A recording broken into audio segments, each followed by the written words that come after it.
par tuvāko nicināšanu un pazemošanu, pat tad, ja tas cilvēks ir pelnījis to.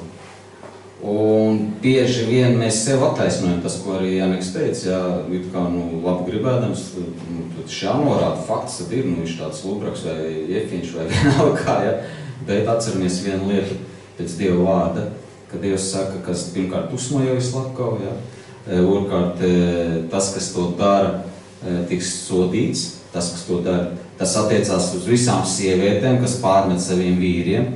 Tas beig nopietni. Liekas, ko es nepārmetu, viņi pamāca, paaudzina, ko tu var audzināt tuvākais no jāaudzina. Tas jau no tos bērns, kurš ir vēl no 18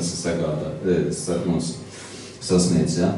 Un te ir ļoti būtiski, man ir jautājums, kam vispār šeit uz zemes ir privilēģija, prerogatīva, kā tu saucās savs, ja?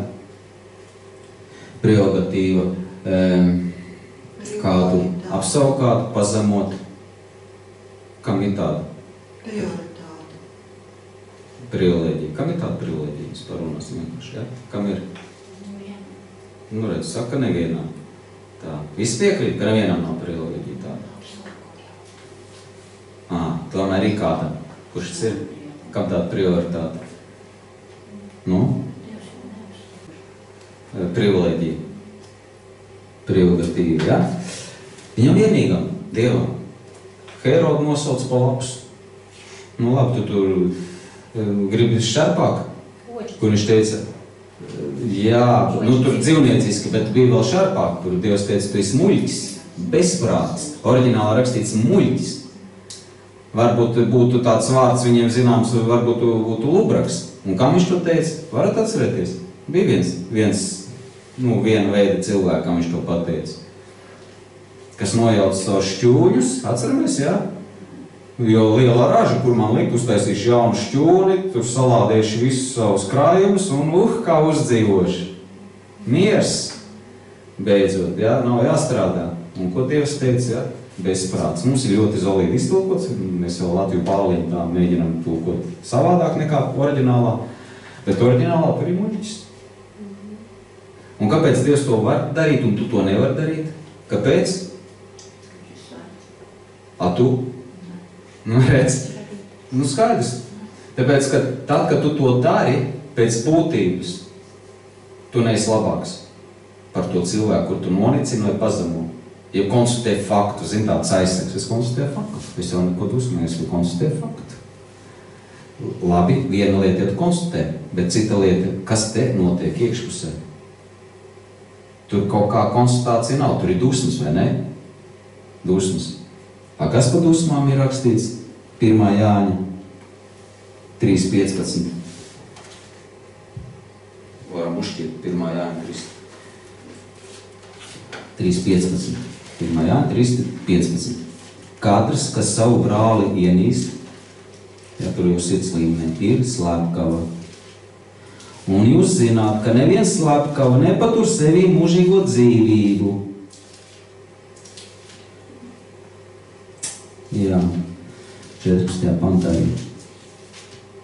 Jo mēs zinām, ka esam no nāves pārgājuši dzīvībā, jo mēs mīlam brāļus, kas nemīl, paliek nāvē. Un tad ir jautājums, kā tu var mīlēt? Beigas lubraks ir. Un te ir tas, ko es teicu par pazemību. Tu nevari izspiest ne mīlestību, ne pazemību pret tuvāko, ja tu nepaklausi Dievam. Ko nozīmē paklausīt Dievam? Dzīvot grēka nožēlā, visu pirms. Dzīvot grēka nožēlā. Tas nozīmē, ka tu redzi savus nepilnības, kādā veidā, caur Bībeli, ja lasīs svēto mantojumu. Ļoti daudz ir. Kaut vai Dabrate ļubī saucamais, ja? 5 seju vai Jānu Zeltamutu lasiet. Nosiet tos, kas ir Kristus briedumu sasnieguši. Varbūt kāds uzreiz, Zeltamutu, tas jau reliģijos, tas jau pareizi dzīvo. Dabrate ļubī, vai arī, Pračiņienos, vai arī pareizi dzīvo. Ai, tikai ne to. Skaties dziļāk, neskaties uz rituāliem, neskaties uz tradīcijām, kas ir apauguši gadsimtiem. Un galā tie, kas sasnieguši Kristus līmeni, viņi jau nelika akcentu uz pareizticību vai uz rituāliem un tradīcijām. Jūs palasiet un jūs nekur neredzēsiet, ka viņš tur baigi iestājās par kaut kādu konfesiju. Neviens tur neko neiestājās, viņi iestājās par evaņģēliju, par ticības mācību, visu pirms. Bet mēs esam sabiedrēti, tāpēc, ka tas taču ir konfesionālā baznīcā. Jā, viņi saglabājuši mantojumā, tu neesi saglabājis. Tā kā ir tāda Dieva žēlstība, ka tu to mantojumu vari smelties šīs atziņas. Tāpēc, ka nav jāies lasīt Bībeli 100 reizes, kur tu nesaproti. Uzreiz pateikšu, tev mūžs būs par īsi, lai tu saprastu beidzot. Jo, ja tas tā būtu, ja tu lasi Bībeli un tu baigi gudrais esi, tad jautājums, priekš kam vajadzēja būt visiem praviešiem apkārt mācekļiem? Kāpēc vajadzēja būt Jēzum apkārt mācekļiem? Tu varēji pateikt, ka jaunā derība, vecā derība, ņem studēt, ko tu man seko līdzi visu laiku, ko tu tā kā tirts lapu pie pakais, ja? Nu, it kā varētu, ja? Bet nē, bija mācekļi, lai šos rakstus mēs pareizi saprastu.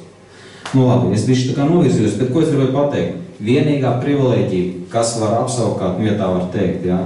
Ja tā var teikt, tur drīzāk motivācija cita apakšā, bet jebkurā gadījumā to var darīt tikai Dievs. Un ja tu uzņemies Dieva lomu, bīsties, te pat ir brīdinājums, kur es pats saku. Mēs jau bieži uzņemamies Dieva lomu, mēs tā kādu apsaukājam, kādu pazemojam, bet viņš ir pelnījis, viņš ir tāds lūbraks, apsties kādu viņa dzīve, apsties kā viņš ģērbjās, apsties kāds viņam tas degums tāds tā kā riktīgs, nu tāds, ja? Un tev liekas, tev ir visas tiesības un iemesli. Un ja tu to dari un nesajēdz, nu, tu esi visbriesmīgākā nožēlojamākā stāvoklī. Jo tu pirmkārt sevī atgrūti Dievu, to žēlstību, kas ir uz tevis, Dievs tev žēlo, auklē, lutina tev, ja? Tu viņu vienkārši atgrūti, tu viņu spļaus debesīm, tad, kad mēs dusmojamies. Un viena lieta ir nedusmoties un caur sakostiem zilviem, jā. Bet cita lieta ir pavisam, tā kā tev sirdī ir tā pazemība. Un kādu viņi var iemantot?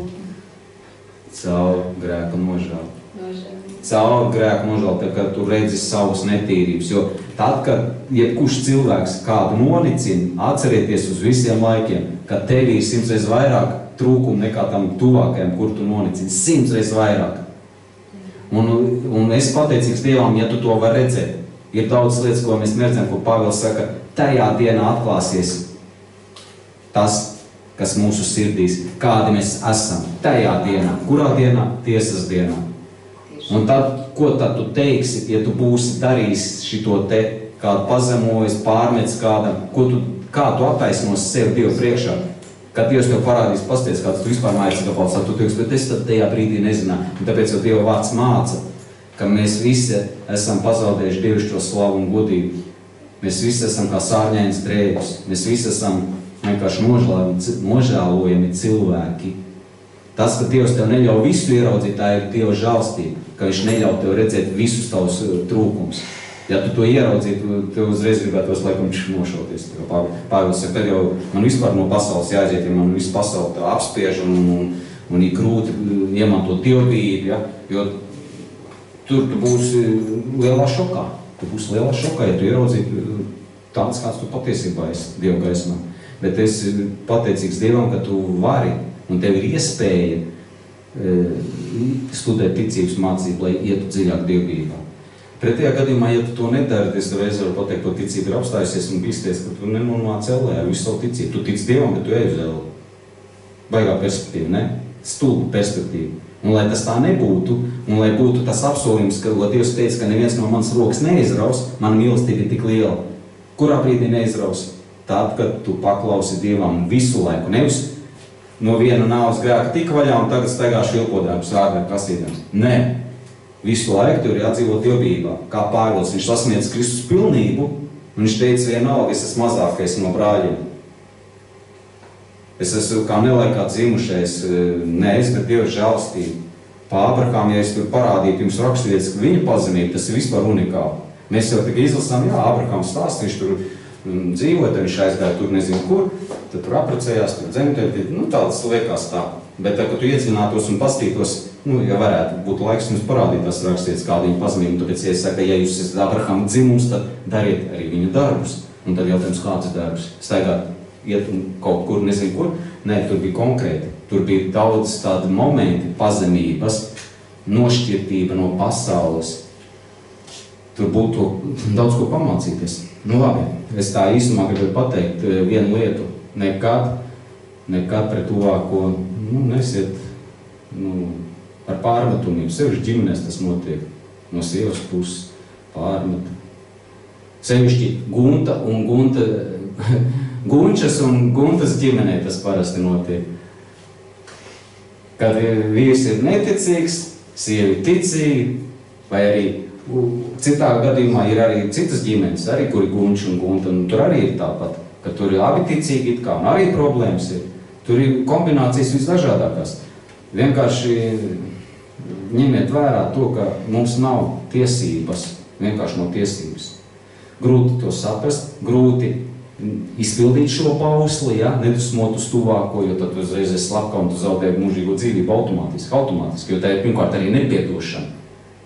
Tu nepiedod tam tuvākam. Ja tu piedod, tad tu, es jau pats esmu mēslu gabals, vai Dievs ir žēlīgs, ka es vispār pats izglābjos, ja? Aizskat pārni kaut ko. Šīs lietas ņemiet vērā, tas ir ļoti nopietni, svarīgi. Paldies par uzmanību.